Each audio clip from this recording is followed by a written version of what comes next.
taking a ride on the Freedom Train podcast series. I'm your host, Joseph Ward, and riding with me today is my good friend, Mr. Patrick Irvin. Remember, the Freedom Train is sponsored by PAX Inc. That's PACTS-INC. And PAX Inc. is a black advocacy organization aimed at developing the black community to its maximum potential through a focus on education and economics with the traits of hard work, honesty, and integrity. And for more information about PAX Inc., make sure you visit the website www.pactsinc.org. And as always, like I tell you, while you're on the website, make sure you click on the tab that says the code so you can view the codes of conduct that were created by PAX Inc. to help Black America re-engineer ourselves into a cohesive unit to be able to effectively fight off our enemies. Also, while you're online, make sure you visit the Freedom Train website at www.freedomtrainradio.com to learn more about myself, Patrick, Jamie, and all of the guests that we have had on the show. Follow the Freedom Train on Twitter at Freedom Train Net. Follow us on Instagram at Freedom Train Network. Like our Freedom Train Network Facebook page, and last but not least, make sure you subscribe to the Freedom Train. If you have an iPhone, do it in iTunes. If you have an Android like me, do it in Google Play, and you'll get the notifications come right to your phone, and bam, you all up on the train. You know what I'm saying, Pat? You said like you was finna spit. I was waiting for you to go in, but you ain't go in, so I'm kind of thrown off right now. I don't know what I'm supposed to be doing with my hands or with my fingers. Well, would you feel good if I told you everything I just said was a freestyle? But you say it before every show, so I wouldn't believe it. That'd be like when the New York dudes saying freestyle, and then you see the paper that it was written on. It's not the same. Hey man, I'm trying. Hey man, it worked for Drake. Hey. All right, so right? As you know, for the month of August, this total month of August, we're dedicating all of our shows to bringing more awareness to mental health within the black community, because we all know that the way we approach mental health in our community is not the healthiest way, and we want to be able to create some change, some dialogue, some action, something that we can have different within our community. So that's why this whole month of August, please rock with us, because we're bringing you a lot of good information. We got a lot of great people on the show. Starting today, got a good friend who has a lot of great information that will be able to help us. But before we get deep into it, Pat, we got this PSA. We got this PSA. Hey, we want to go ahead and drop on the people so they can get their mind going, and then we're going to bring in the guests. Let's do this. You ready? And I hope Drake listening. I hope he is too. And tell people about us. So, here we go. In a study by the U.S. Department of Health and Human Services Minority Mental Health Office, blacks, African Americans, are more likely to have feelings of sadness, hopelessness, and worthlessness than are whites. We know the stigma associated with mental health in the black community. We can't afford to dismiss our mental health. This conversation is long overdue. We need to talk. Yes. As Vonzel, if you want to hear see the video, go to the Freedom Train website. Oh, yeah. Also, we got a Freedom Train YouTube channel as well. So, youtube.com/Freedom Train. And bam, you can go view the actual video of that. All right. So, and wait. Hold on. I got one more plug. Go ahead. On the home page of the Freedom Train website, type in freedomtrainradio.com, you'll be able to see the green bar, mental health awareness, the video from Joe, the promoted PSA from Vonzel, and you'll also be able to drop a line directly into the website. Be able to interact with some of the other people coming through. We read them, we comment, we do things. So you know what I'm saying? Check that out as well. Know what I'm talking about? Oh, yeah. We want to stimulate conversation. So, on the show today, like I say, a good friend of mine. Met her back in 1998, right? She a Capricorn like me, so that means she's naturally special and naturally have that leadership quality, right? I'm just saying. Okay, so one of the smartest people I have ever met, one of the most caring and nurturing people I've ever met. She's the one that keep all of us in line, and y'all know, if y'all really know, but she know we crazy, so she's the one who really keep all of us in line. She one of like the 3 people in the world who could hit me and get away with it.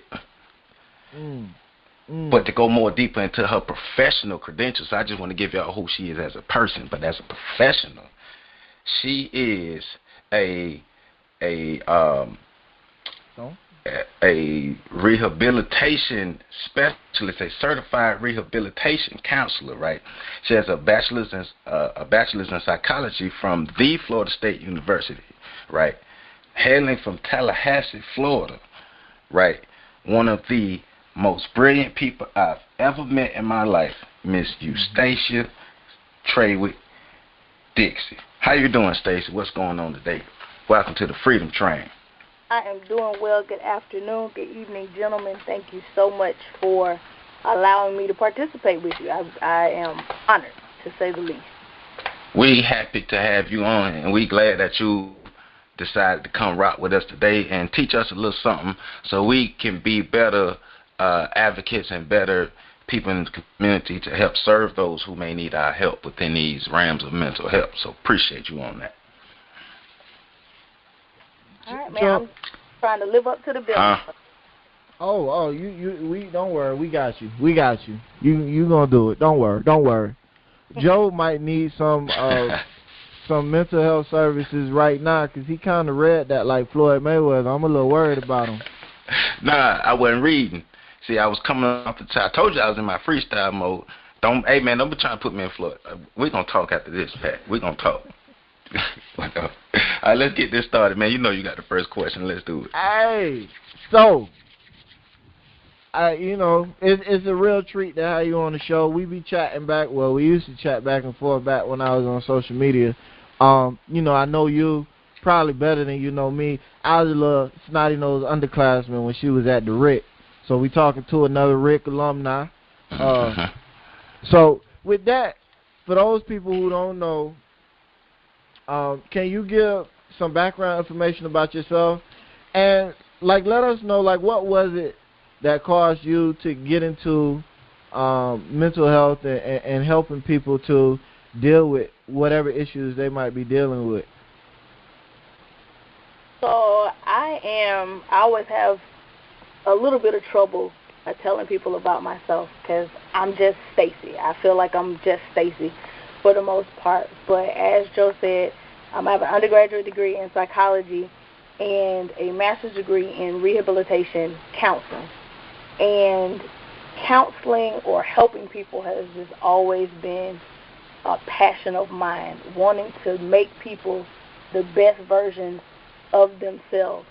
Not necessarily fix people, because not all people are broken, but wanting people to be able to be as functional as they can, and like I said, the best version of themselves. So going through school, trying to figure out how I could do that, psychology seemed like a great place to start. And then I stumbled upon rehabilitation counseling, and it felt like a great fit for me. And so far, it's worked out pretty well.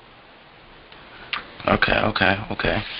So, of course, we want to know what rehabilitation counseling is, and like I said, you are a certified rehabilitation counselor.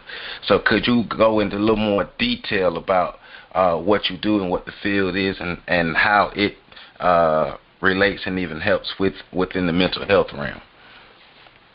So most people understand what a counselor or a therapist does. They kind of have an idea of sitting with someone and talking about things, discussing what's going on. Kind of the difference between a mental health counselor and a rehabilitation counselor is the specialized training that we have in regards to disability and disability service. We have not only the training in the knowledge of therapy and the way therapy is supposed to be applied, but to helping individuals that have experienced either a new disability or a lifelong disability and how they can help navigate their world, and particularly their vocations, getting people to be able to go to work and function with their disability. And so that's kind of what sets us apart in the mental health field. We work primarily with individuals with disability because we have specialized training to do so. Okay. I learned something new, Pat. Yes, he did. So he all quiet. So as far as man. Oh, you over there fighting with the mute? I was fighting with the mute button, bro. Yeah, I figured that. I said I wasn't gonna blast you like you be trying to do me. No, man. You know, hey, the show is about being real. It is what it is. I put myself on mute so that you wouldn't hear the typing and stuff. And then, you know, I was talking. You just start talking. Yeah. You know, so it is what. But I did learn something new as well, though, because I ain't never met nobody with that profession before. Right. Well, I guess my thing is the counseling aspect with the rehabilitation, because I guess when we think about mental health, we kind of think about it in a box, as in schizophrenia, bipolar, things like that. We don't think about the total scope of mental health. So I guess that's one of the greatest things that you bring to this is we getting a broader scope of mental health. So. Right. One of the things that I like to stress to people is looking at things from a holistic view. And so everybody has their niche, and we kind of fill that little extra place for some folks that have been disenfranchised for a long time. So would you say from your, specialty as a somebody that does rehabilitation services and things like that for people with mental health disabilities, would you say that there is some sort of causation, or is it purely genetic or something like that? And also, which disabilities do you see more often in the black community? So I'm going to be real vague, kind of like how science is doing right now, and say no one can tell us exactly what causes mental health disabilities or mental health issues in people, but from an opinion standpoint and from an observational standpoint, disabilities can be the result of a lot of things. Genetics certainly play a part.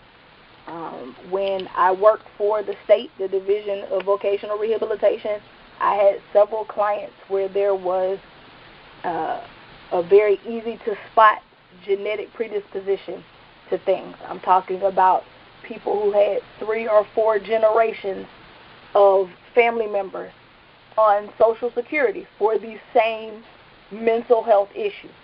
So there is certainly a genetic link to mental health issues.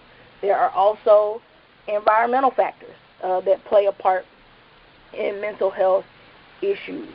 The exposure to trauma, directly and indirectly. Also, foreign agents to our bodies. Joe mentioned schizophrenia kind of being one of those we know in the box. I had a client at one point, he was smoking with some people that he didn't know. He broke like the cardinal rule of smoking weed. You don't smoke with people you don't know. And he got a hold of some bad weed, and that led to him becoming paranoid schizophrenic. So environmental factors, genetic factors, and possibly just some people being in a psychological position that they are more susceptible to developing things, I think is what, if you're looking for a cause, I would say that's what causes mental health disabilities or issues. As far as what I see the most, I would probably say depression and generalized anxiety. Most of the black people that I have dealt with as far as counseling, working for other agencies, and for myself, are just having a hard time with those two things. We're kind of taught to brush those off, and so people do the best they can to brush them off, and they fester and get worse. And so a lot of times they're stuck in those things by the time they get to me. Now, could you help me? Now, and I know it's probably some other people with this question, because you mentioned depression and anxiety. I can, for me, depression makes sense, but anxiety, how is anxiety triggered, and what are some of the negative effects other than the obvious of being over anxious? But what are like the variants of that do you see in different people as far as anxiety? So usually when you have any type of clinician talking about generalized anxiety, people kind of raise their eyebrows, because everybody is anxious at some point. I was anxious before the show got started. That's a natural physiological response to stress. It happens to everybody. The issue is when people get stuck, and you will probably get tired of hearing me say that in the conversation, because we deal with that a lot as mental health professionals, people being stuck. And the feeling of anxiety that everybody experiences as a response to stress, being stuck in that feeling is what we're most often talking about when you're talking about generalized anxiety. And so that's where the damage, if you will, can be done, because people aren't able to focus. They're not able to function. Some of the same things you will see with depression, not being able to concentrate at work, or even avoiding doing certain things because of anxiety. That is where anxiety at its baseline becomes a true issue for people, when they get so stuck in their anxiety that they can't do their daily living activities. Okay. Now, one more question to add to that. At what point does anxiety and phobia kind of intersect with a certain person, or do they even intersect at all? So the thing about a phobia is a very extreme response to something.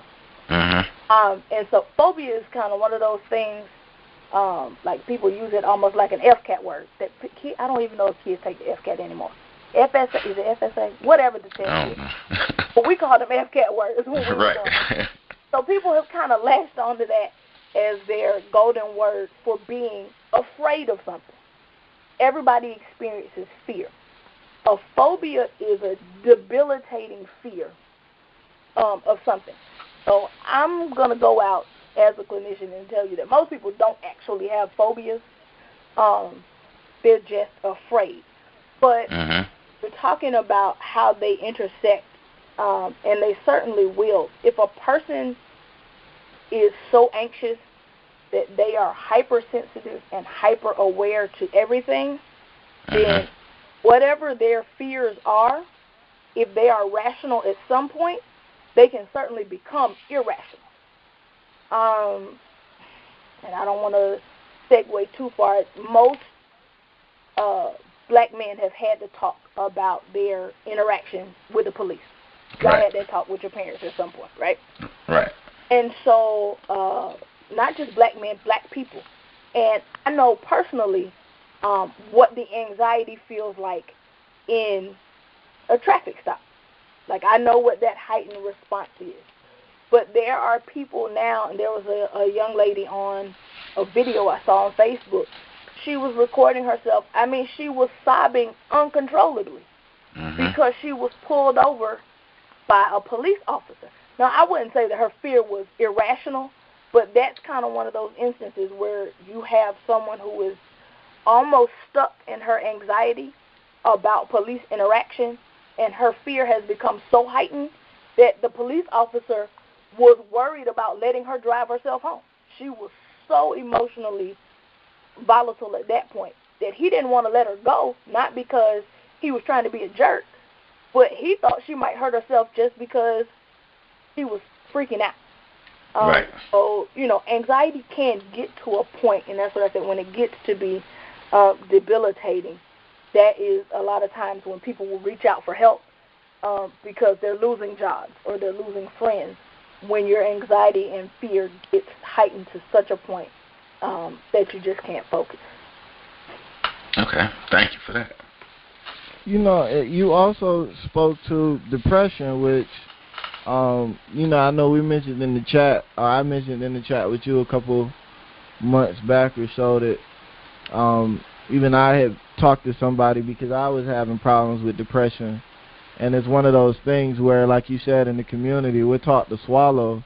You know, everybody feels sad. Mm-hmm. But what was interesting was when I was talking to the person about having depression, it wasn't that I was necessarily sad. It was that I was numb. Like, I didn't feel anything. What are some of the differences between, you know, like somebody who is actually clinically depressed and somebody who's just maybe a little bit down right now? That is a great question, because there is a difference between kind of what somebody might call, you know, feeling blue, having the blues, and clinical depression. Like you mentioned, everybody gets sad. Everybody experiences some feelings of being depressed by something. But clinical depression does have some time limits and some other things associated with it. Those feelings of not only sadness, but sadness that, as you mentioned, has moved to numbness. You're apathetic about what is going on. You are not able to do what's called your daily living activities, things like going to work, things as simple as taking a shower, staying in contact with your friends and family. Those things that you do all the time, when you cannot bring yourself to do those things anymore. And if that's been going on for at least 14 consecutive days, you may be looking at about with clinical depression, not just somebody that has experienced a sad event and is having trouble for a little while, because there are processes associated with almost things. But when you get to the point where you are not able to function, where you start shutting yourself off because you just don't seem to care anymore, then you may be experiencing clinical depression. And so those will probably be some of the hallmark differences where a person transitions from sadness, even prolonged sadness, to apathy. There it is. We learning today. Like, yeah, it is for real. Yeah, she dropped it. So all y'all people that's been, you know, you heard what she said. You've been sad for a long time, 2, 3, 4 weeks, and you get to the point where you just don't care. You're apathetic to things you used to be emotionally attached to and things like that. Go get some help, man. Go talk to somebody. You know what? You can even well, I don't. Stacy, do you deal with long distance clients? So certainly, one of the things that I'm working on getting my website launched so that I can do therapy online. Okay. And we'll probably talk a little later about some of the barriers that people face, but having to go into somebody's office is a lot of times an issue for somebody. So, but there are ways around that. There are HIPAA-regulated chat rooms as well as phone lines. So wherever you are in the United States and Canada, because that's where my licensing will reach, you can reach out to me, and I can help you the best way that I can. And if I can't, then I will find a referral for you to help you get what you need. There you go.